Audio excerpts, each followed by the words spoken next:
and excited for this coffee conversation. Today, we are going to be talking about to thy own self be true.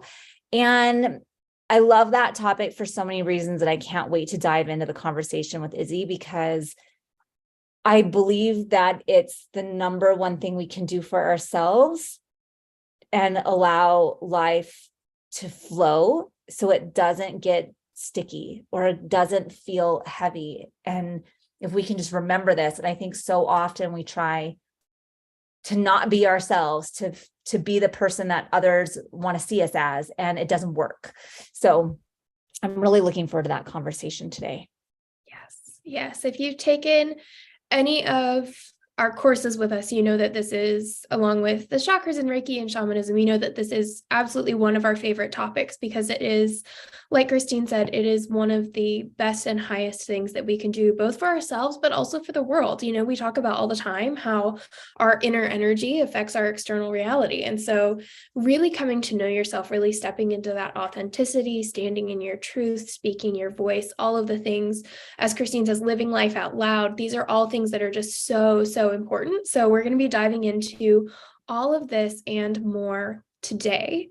But for now, we would love to know where you're watching from, what you're drinking, all of those good things. We're so excited to be back with you again. I don't know about you, Christine, but these types of calls are always my favorite, where we're just chatting with the community. Well, part of it too is it's so one, there's not a lot of prep time. You know, it's not like a webinar where I have to put something organized together. And I feel like when I'm in the space, I definitely feel like I can just go and let it, whatever needs to come through in that moment for whoever is watching can just happen. It's an easy place to be and flow and not feel like I have to be like, I have to cover this point and I have to cover this point. I have to cover this point. And it's just so organic. So I like the balance. I mean, I love teaching. I love doing webinars, and I also love being in flow with just having a conversation. So thank you everyone for being here and watching and just being a part of the conversation. Know that we are watching the chat. So if you have questions or if you have comments, please feel free to share them there. I love that. What is a Rosie Lee? I was just looking at that. That sounds fantastic. What is that, Lee? Yeah. I love that it's called a Rosie Lee and your first name is Lee. Maybe that's why. I don't know. Let us know. We're curious. Yeah, I'm totally curious. I already drank my coffee this morning. It was an early morning. People usually know that I'm not really functional until 8:00 in the morning. It's really hard for me to get the kids out of the door. I'm not a super morning person. I'm not a super late night person either.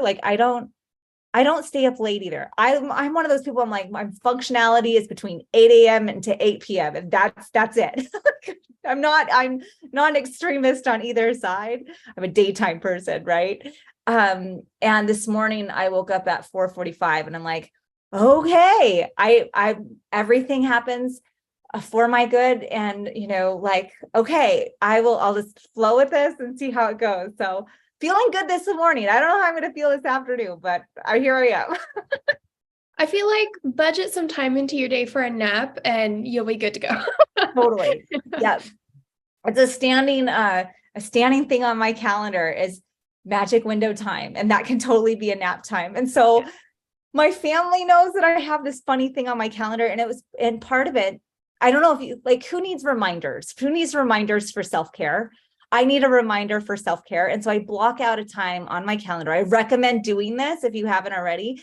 And I've had this agreement with the universe that magical things can happen in this window. And if that is sleep, great. If that's meditation, fantastic. If that's just me lying down and trying to turn off my brain, fantastic. If it's me doing shamanic journeys, lovely. It's not like a set, I have to do something specific, but it is kind of a requirement for me to relax and lie down for a while. And I'm like, yes, adrenals, we're all happy and safe and we can just rebalance a little bit.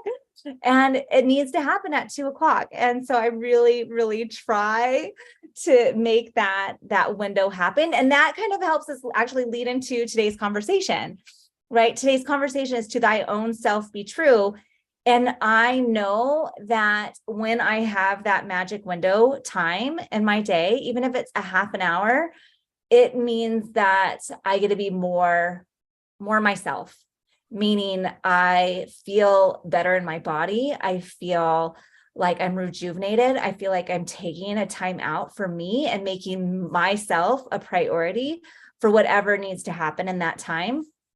And it allows these doors to open. Sometimes I get beautiful downloads during that time. I feel like my spirit guides are like, oh yes, she's finally doing it, right? She's finally doing the thing that we've been telling her to do for years. And with that comes their activation in my life when I take that time out for myself. So I'd love to know if you guys have a self-care practice that you're dedicated to. And I think so many people, often think it has to happen in the morning or in the evening. And mine really needs to be smack dab in the middle of that day. And that really helps me so much come into my state of alignment and my body and my healing. And it's so good. It's so good.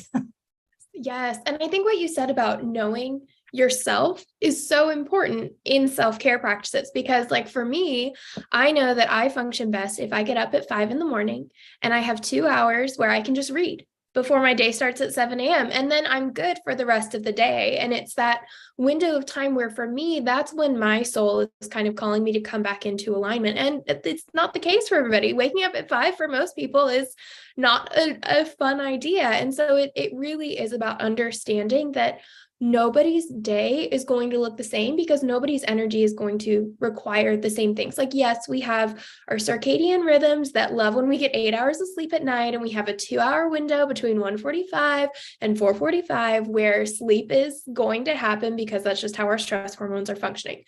We get that. We have our biology, but our energy that is behind the biology, our energy that is that energetic blueprint for our life, is going to be different for every single person. And so being willing, first and foremost, as we step into this conversation, being willing to take the time to get curious about who you are, how you function best, what's going to bring you into alignment for yourself, instead of focusing on what you should do or what other people do, right? Like, don't copy what Christine and I do, because that's what we do. It's not for you. It's not cultivated and created and designed just for you and your energy. And I think that's so important to just be really clear on as we step into this conversation in particular.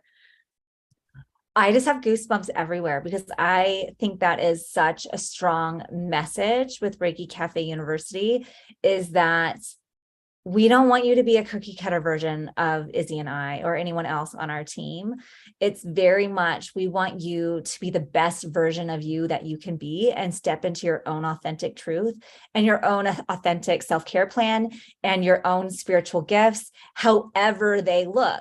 Right. And so just because I have certain spiritual gifts doesn't mean that you're going to necessarily be able to develop them exactly to match mine. Like, that is not the point.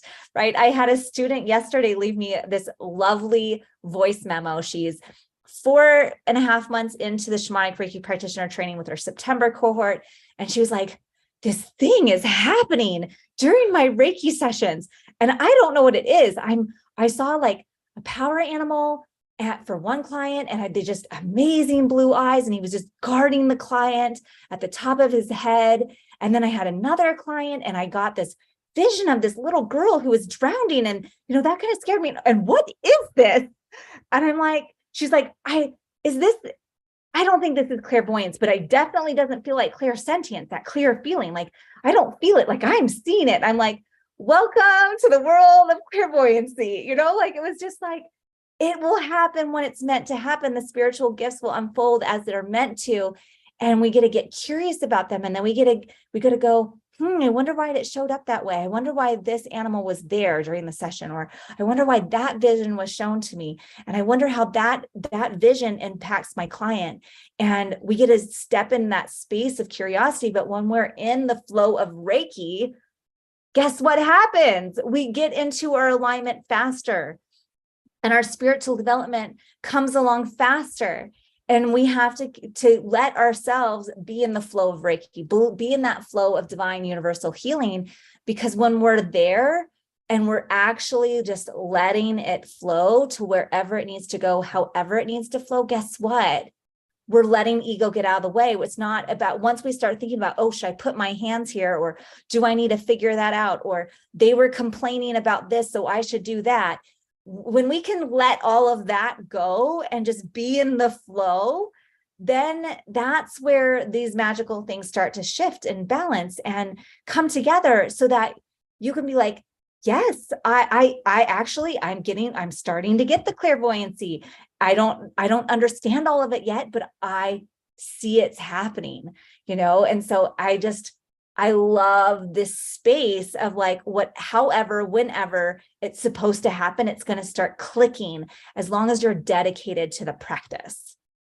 Yes. And I think what you said about distinguishing from ego is so important, because as we dive into this conversation, there's really going to be two sides of authenticity or confidence or standing in your truth or whatever you want to call it that we're going to really dive into. There's this spiritual side, right? Where we're exploring our spiritual gifts, where we're uncovering our energy and we're finding who we are in this very spiritual realm.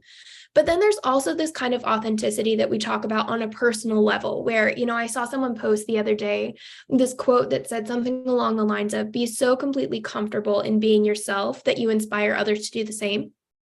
And I think that these are, while similar, they're also very separate ideas and expressions of what authenticity really means. But in both of them, there's this distinction between what is a soul calling, what is an energetic truth, and what's your ego. Because a lot of times I think when people hear the words authentic or confident or truth or power or whatever it is, their first thought is, well, how can I be myself without knowing who I am, right? Like we get this fear of, how am I supposed to know exactly how I would react in every situation? Like sometimes I wake up and I don't even know what shirt I want to wear. How am I supposed to know who I am through and through so that I can always be authentic? And I think this is such an important distinction to be made, because there's a difference between authenticity from the ego and authenticity from the soul. And when I say ego, the word I use is mind, like this very thinking, rational, logical place in our being.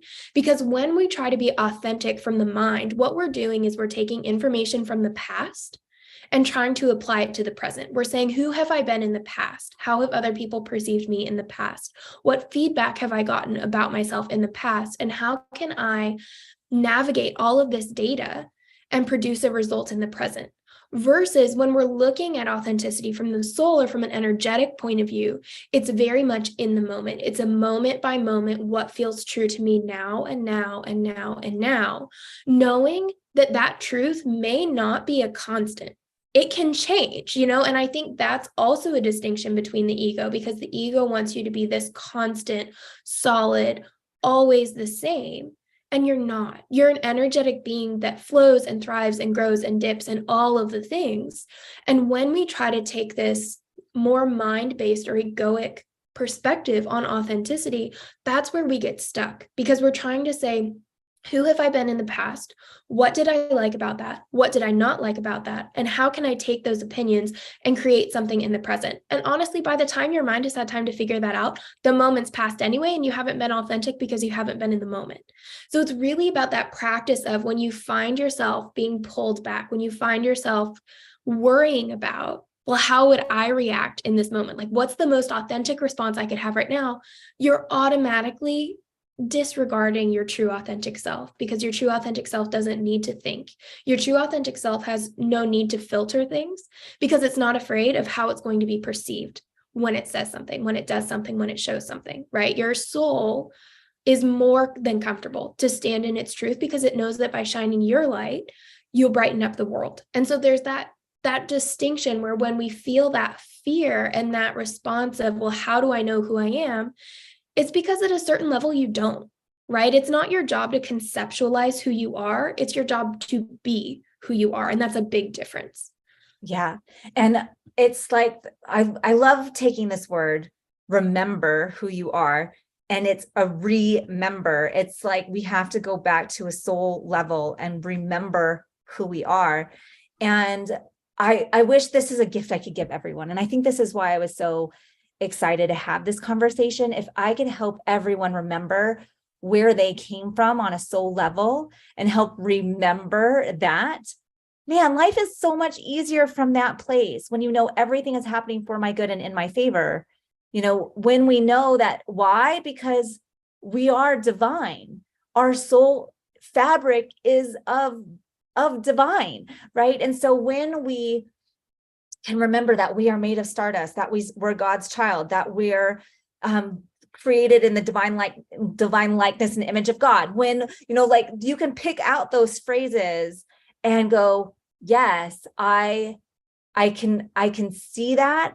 I can recognize that, but then we have to know it. And we have to kind of dig deep to kind of get all of those layers out of the way. And I think that if that's one thing I could share with the world, is like, how do we remember who we are, and knowing that we are a divine source of creation.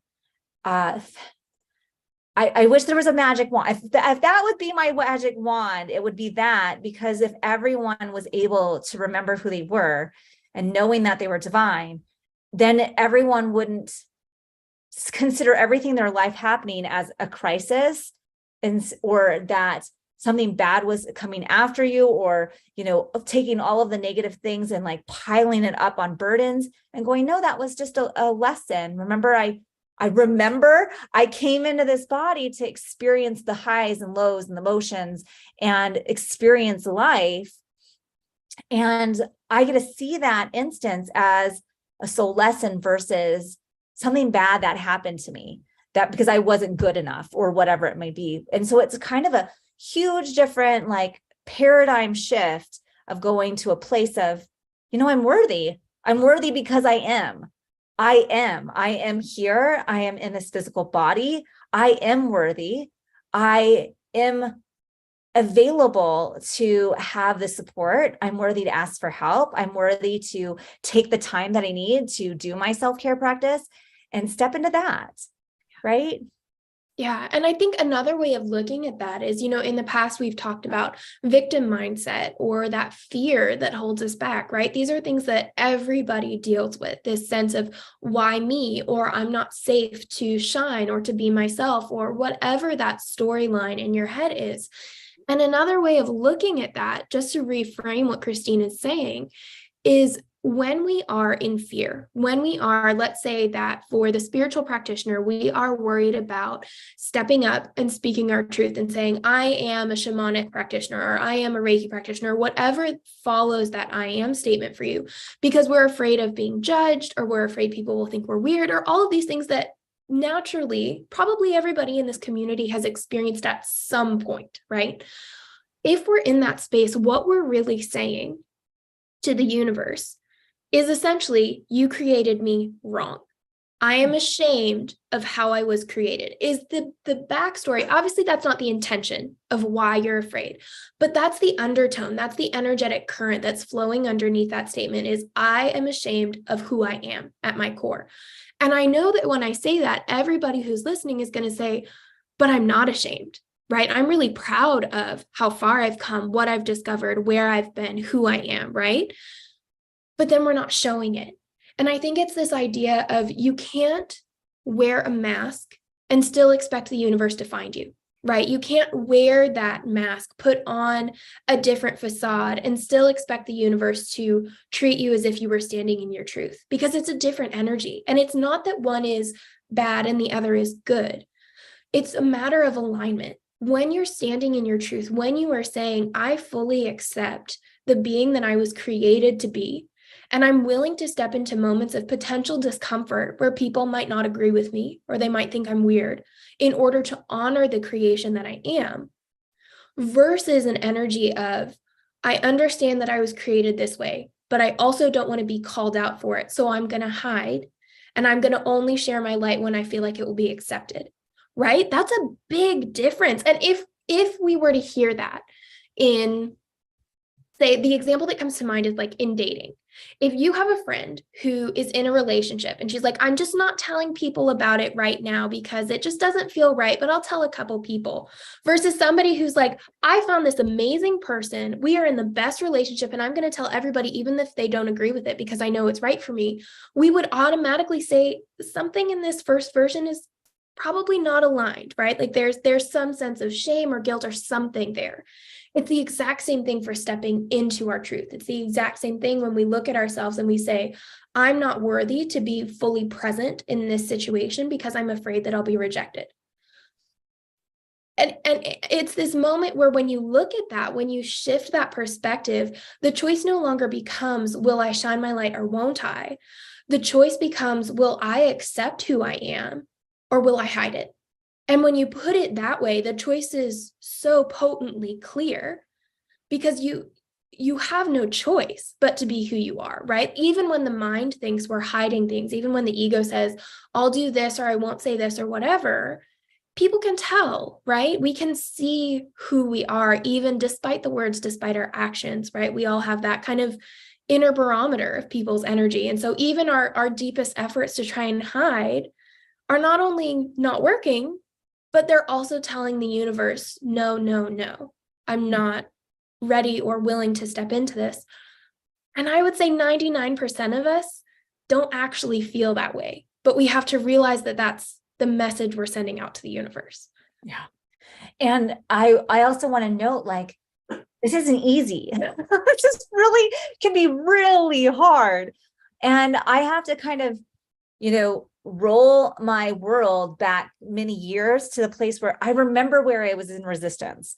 I remember the time in my life that no, I can't offer Reiki for money. No, I can't put myself out there. No, I have to have a 9-to-5 job at this crappy job that I hate and make $12 freaking dollars an hour or whatever it was, because I don't trust the universe is going to provide for me, or I don't believe that being my authentic self is going to be accepted.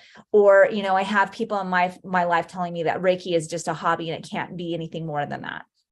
And so I played small. Like, I remember the time that I played small. And I remember that life had a lot of drama.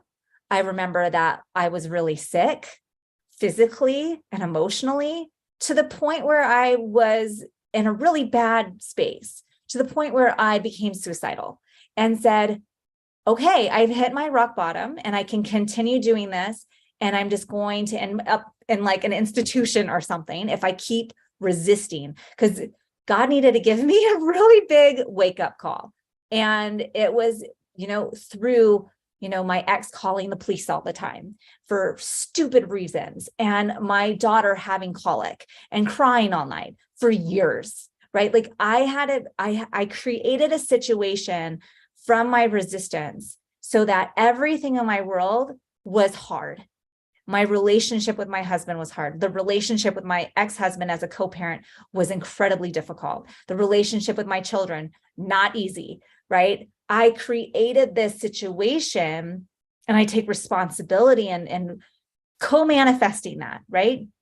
So that I could see that I was out of alignment.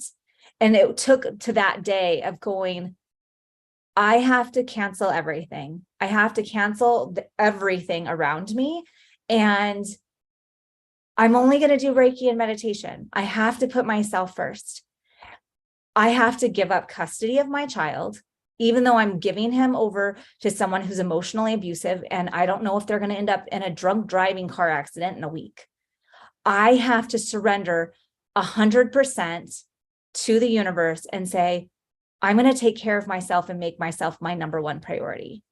And in doing that, canceling my job, canceling my custody, telling everyone in my life, guess what? I'm only taking care of me right now. And I'm only going to do Reiki and meditation, was the game changer. And here's the thing. I don't want to have to see anyone else hit rock bottom the way I hit rock bottom, knowing that you can start making the changes now and it's worth it. And so that's where I'm coming from, you guys, is coming from a place that I've been there. I was in years of resistance. I knew for a decade that Reiki was my calling.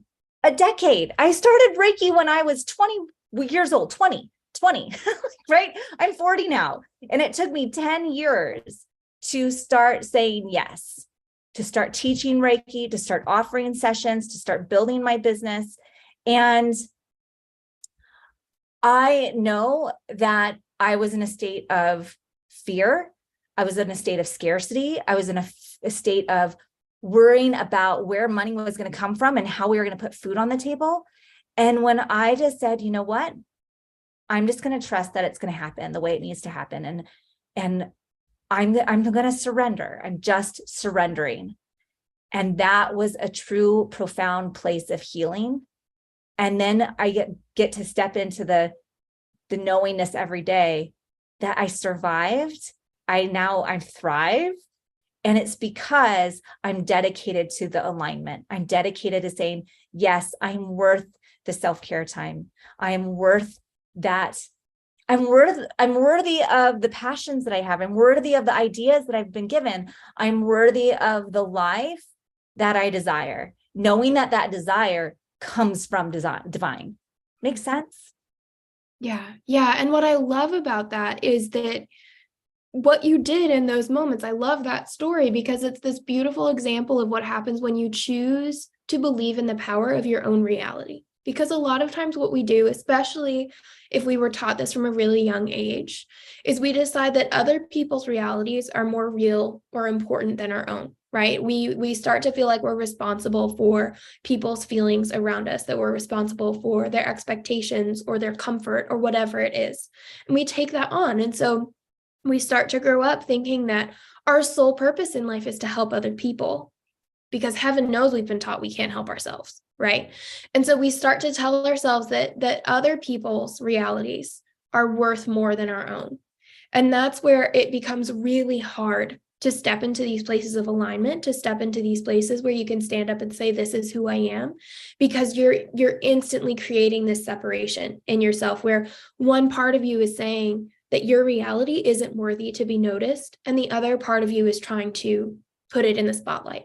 And that's where a lot of that resistance comes from. And so when you look at the situation, like in Christine's really personal share here, it's this idea of, can you let yourself step into a place where your reality is just as important as everybody else's? Because that's when it becomes so powerful, because you realize that you're not responsible for anybody else's well-being other than your own, right? And when I say this, there's a distinction here between being selfish and being present with yourself. There's a very big difference, because I think people in this community, when we ask, what's your passion? Why are you here? What do you want to do with your life? One of the top things that people respond with is, I want to help people. And that's a beautiful passion, right? That's why Christine and I are here, right? Because that's our passion. But it's about the intention behind that. If your desire is to help people because you've been taught that you're not able to help yourself, there's a problem there. There's a misalignment there, because you're selling yourself short. Versus if your desire to help people comes from this place of, I know my worth so fully, and I can see in my reality that this is why I am here, that is an incredibly powerful place, because then you're helping other people heal from your own healing. Versus in the first example, you're helping other people heal from your own fear that you'll never be able to. And you can feel the difference in those energies. And so it's this idea of, we talk all the time about wanting to help other people, right? And it's such a noble thing to do. Our society has given it this really beautiful label of, put others first. If you help others and never help yourself, you're such a good person, right? But can we switch the label? Because at the end of the day, everybody who's here should know this, right? Is that nobody can help you but yourself. Even when you go into a session, like let's say you have a session with Christine or myself, right? When we go into a session with you, we're not doing anything. We're giving you suggestions. We're putting possibilities in front of you, but it's up to you to take those possibilities and make them your own, right? You are the one that's doing the work, that's making the changes. Like Christine, when she decided, I'm quitting everything, I'm dropping it all, and I'm coming back to myself. That was her choice. Nobody could make it for her. And so when we say that we help other people, it's actually a really big misconception, because it's not possible. We can support other people, we can uplift other people, we can facilitate those connections, but at the end of the day, we cannot do anything for anyone else. We can only do things for ourselves. And so there's a big disconnect here where we've decided that helping ourselves is selfish, but it's actually the only possibility, because we are only responsible for our own well-being, not other people's. And so when we step into this place where we decide my reality is just as important as everybody else's, when we realize that I can only help myself, and in doing so, I will be able to shine a light that gives other people something to see through their shadows with. When we come into this place where we decide I am willing to step into a place where I may be rejected for the sake of honoring who I was created to be, you can feel the power in all of those statements. And it's not at the expense of other people, right? We're not saying that you're going to let other people's well-being hang out to dry. That's not what we're saying. We're saying that you'll have more capacity to be able to do those things from a place of love when you put yourself first. Yeah. And if you can see what Izzy just said and put it through the lens of an empath, because I think the majority of us here are empaths, right? The clear feeling people, meaning I can sense when Izzy's energy is heavy or sad or whatever it may be, like I can sense it and I can feel where it is in my body, right?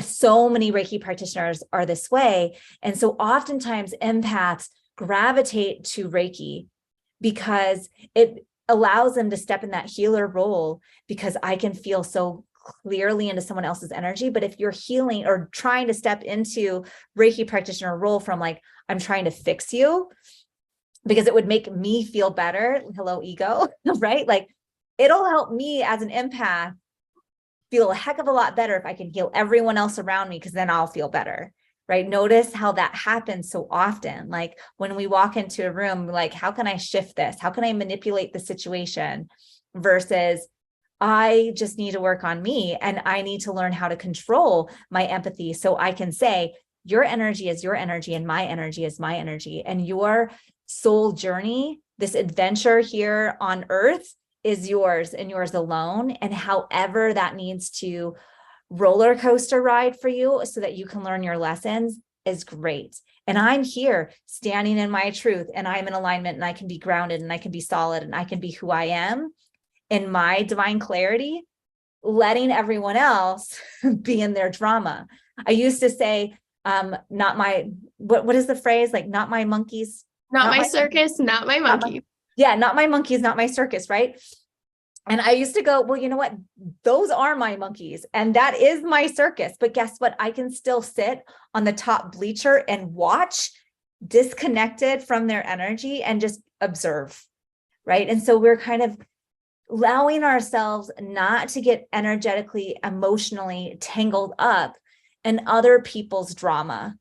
And once we start learning how to quiet our negative self-talk, so I think this is where it all kind of originates from, right? We have these subconscious mind babble that happens in the background, like just shouting all of our fears and, don't do this and don't do that, because our subconscious is trying to keep us safe.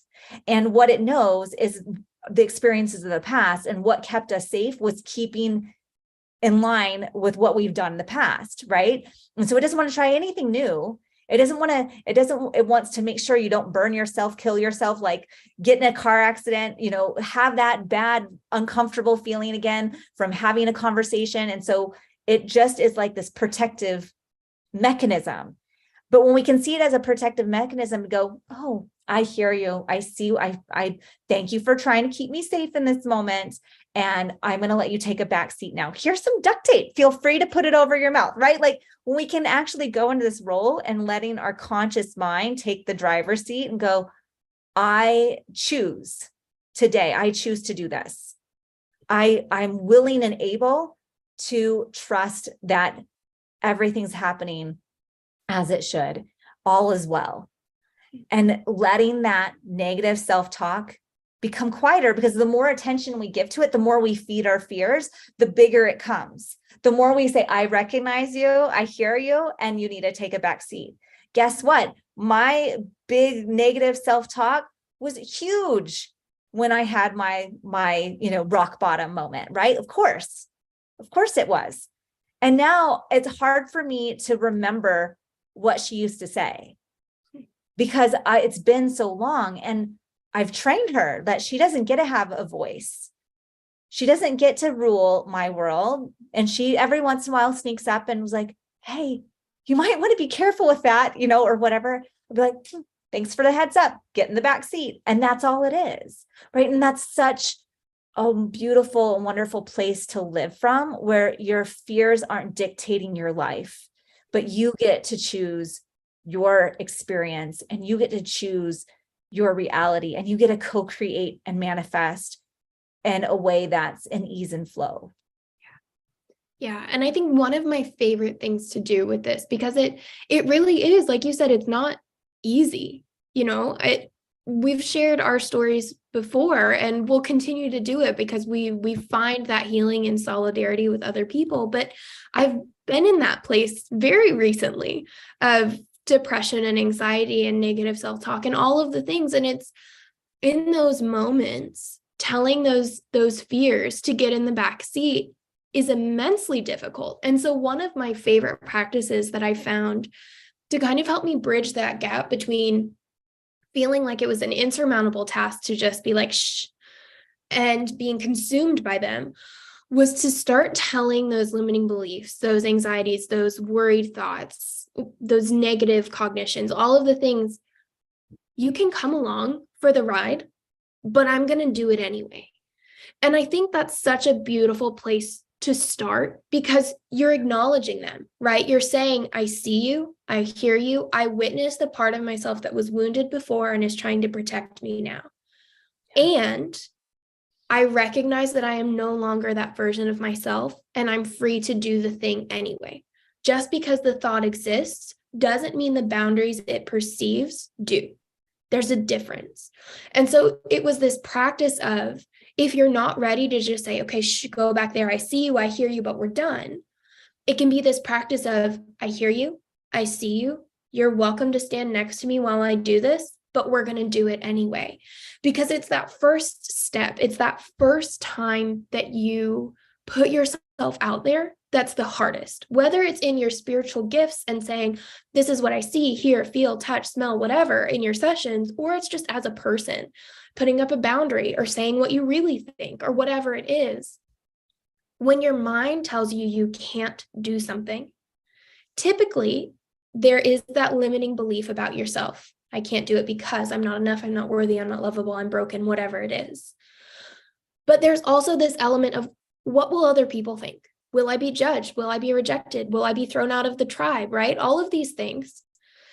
And it's so hard to disprove something in your mind when it's about other people. Because like we talked about earlier, you have no control over anybody but yourself. And so you can walk yourself through your own limiting beliefs, your own thoughts. But when your mind starts to say, yeah, but what about them? There's not a thing you can do to tell your mind otherwise, except do the thing and show it that it's wrong. And that's why those first steps are always the hardest, right? We have all had this experience where we're so worried about doing the thing and we do it. And 5 minutes later, we're like, that was not bad at all. What was I so afraid of, right? And it's because up until that moment, your mind is going, what if, to all of these circumstances that you cannot prove right or wrong until you actually do the thing. And so in those moments when it does feel so overwhelming to take that first step, when you're in that space where you haven't shown your mind, look, we're safe, we can do this, we're okay, we'll be fine, it's enough. You can say, I see you, I hear you, thank you for trying to protect me, I'm going to do it anyway. And it's this way of bringing your fears along so that you're no longer watering them, you're no longer giving them that excess energy for them to grow, but you're also, it's almost like, the story that always comes to mind is when I was really little, we lived in Colorado and they have this really amazing zoo there. And they had like a moth or butterfly section. And there was this huge, I mean, it had to have been like a foot. It was huge, this huge moth above one of the doors. In my little head mind, I thought it was a wasp. I thought it was a gigantic wasp and I was terrified. And my mom knew that it's just a moth. It's not going to hurt you. It probably won't even fly when you go through the door. I was convinced that if I walked underneath it, it would fly at me and sting me. And so my mom had to take me by the hand. She had to tell me it was okay. And we walked through together. And that's what you have to do with these limiting beliefs and anxieties and worries and negative thoughts sometimes, is you have to treat them like a small child, because in reality, that's what they are. They're the wounded pieces of yourself that are looking for everything to just be okay. And so it's your job in those moments to take it by the hand, to tell it that it's going to be okay, and to make it walk through the door, because that's the only way that you're actually going to be able to prove to yourself that you can do the thing, that you're capable, that you're worthy, that you are this divine creation, and you're allowed to stand in that. Yes. Yes. Everything that Izzy just said. Yes. I love it. Like, I feel like, okay, and now we're done because I think we covered it, right? Like, I love this conversation. And, one of the reasons why I was really inspired to come on and have this topic for today was I recently saw one of my, Reiki teacher graduates, and she has been in a slump for about a year, and she's a massage therapist. And I went to her because she does the kind of massage I like, which basically isn't massage. It's the song bowls and the Reiki and the cupping and the reflexology. And it's just like all of the other things, but deep tissue, because I don't want to do deep tissue. And when I arrived, she asked me, like, what kind of session you want? And I told her just what I said to you here now. And she's like, oh, I wish every client was like you. Because even when she was like, well, how long do you want to go? Do you want to do a 60-minute or a 90-minute? I go, whatever divine, has in store for me, it's fine.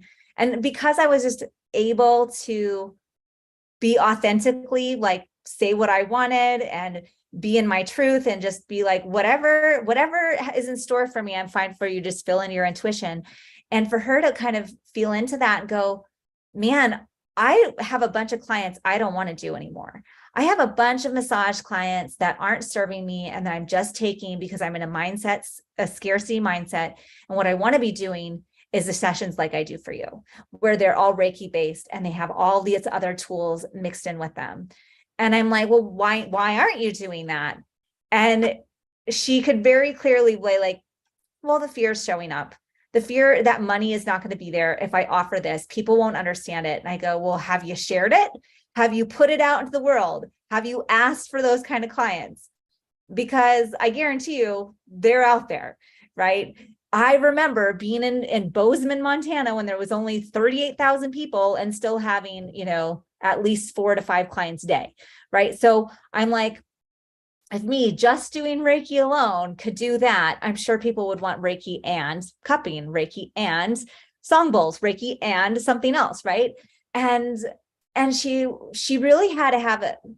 It was like that session, like, I feel like I showed up to be her inspiration, to help her remember who she was, right? And she's in recovery. And so she's got her coin, and she's like, at the end of the session, she goes, Christine, thank you, because I had to pull out my coin, and on the coin, it says, to thine own self be true. That is what AA is for. AA is to help you remember who your authentic self is and to shed everything that is not. And I forgot. And for the last year or two, I have been not being true to who I am. And I'm canceling the session after this, and I'm going to go redo my website, and I'm going to put myself out there. And I'm like, great, I guess I showed up for a reason. Like, that's apparently why I was here, right? And I just, for me, being on the other side of it, I feel like that is one of my higher divine purposes, to be an inspiration for others, wherever it is in my life, wherever it shows up. And it doesn't have to be the way I expect. Sometimes it happens in the post office, and I just get to be who I am. And for the guy who doesn't speak English, and I can help him how to fill out the envelope and give him a stamp that I have, like, wonderful. Like, that's okay. Like, just whatever, it doesn't matter how small it is. It's just remembering, who am I in this moment, and taking those baby steps and treating that fear as that little inner child, because part of us are scared. And so I love it. And I hope that by listening to this, you feel inspired to figure out where you are in the midst of that transformation, and know that you are worthy of it, and knowing that you have support. And Reiki Cafe University is here to help guide those on that journey. And that's why we offer programs like Reiki coaching and the shamanic Reiki practitioner training, right? So the shamanic Reiki practitioner training is once again, it's not to make a cookie cutter version of who I am or who Izzy is. It's going, here are some tools. Here's a buffet of options for your activating actions, right? Like, here are so many things. Feel into it and allow divine inspiration to show up for you, allow the energy to flow within you, move your body the way it needs to, sing your individual song of life, and see what happens when you get to step into that true authentic self.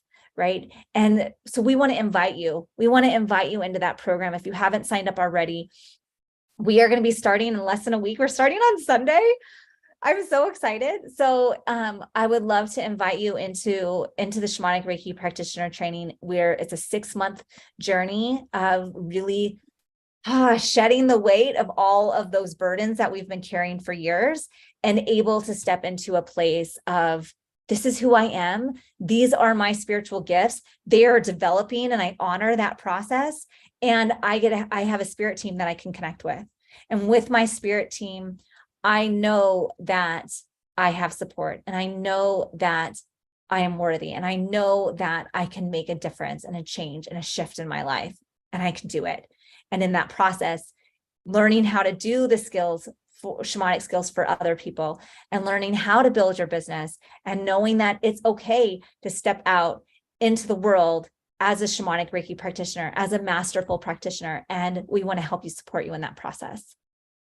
Yeah, absolutely. So that link is in the chat, or if you're listening to the podcast, that link to sign up, to learn more, to apply is in the show notes. We are so, so excited and so honored to be able to offer something like this, that not only is going to give you all of these amazing spiritual skills, but is also going to give you that healing and that opportunity to step into your authentic truth, to heal those parts of you that are wounded and scared, so you can come into a place of joy and love and expansion, and really stand in and spread and share your light. And so there are so many really unique and beautiful parts of this program. So please visit the link, read through everything, learn more, see if it's a fit for you. And if you're curious, just reach out to us. We would love to talk with you if you have questions, or if you're not sure, or whatever else it might be. We're here to support you fully. And so click the link, reach out to us, whatever it may be for you. We are absolutely here